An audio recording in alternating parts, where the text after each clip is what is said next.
ఏడాది పొడవునా అందుబాటులో ఉండే రుచికరమైన ఆరోగ్యకరమైన చేపల్లో ముందుగా గుర్తొచ్చేది మాత్రం కొరమీను.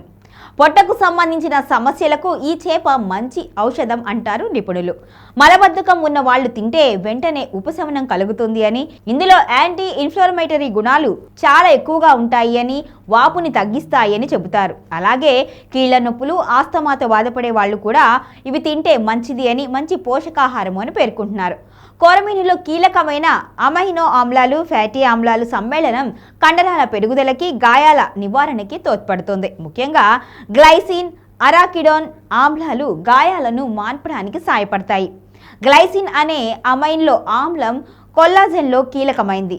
చర్మ నిర్మాణము, పుండ్లు, గాయాలు మానటానికి తోడ్పడుతుంది. అదేవిధంగా అరాకిడోనిక్ అనే ఫ్యాటీ ఆమ్లం కూడా గాయాల్ని నయం చేయడానికి సాయపడుతుంది. అందుకే ఈ రెండు ఆమ్లాలు పుష్కలంగా ఉన్న ఈ చేప సిజేరియన్, ఇతరత్ర సర్జరీలు చేయించుకున్న వాళ్ళకి మంచిది. అయితే మంచినీటి చేప కాబట్టి సముద్ర చేపలతో పోలిస్తే మెర్క్యూరీ కాలుష్యం బారిన పడే ప్రమాదం తక్కువే అయినప్పటికీ కూడా గర్భిణీలు తగు మోతాదులో తినడం మేలు అంటున్నారు.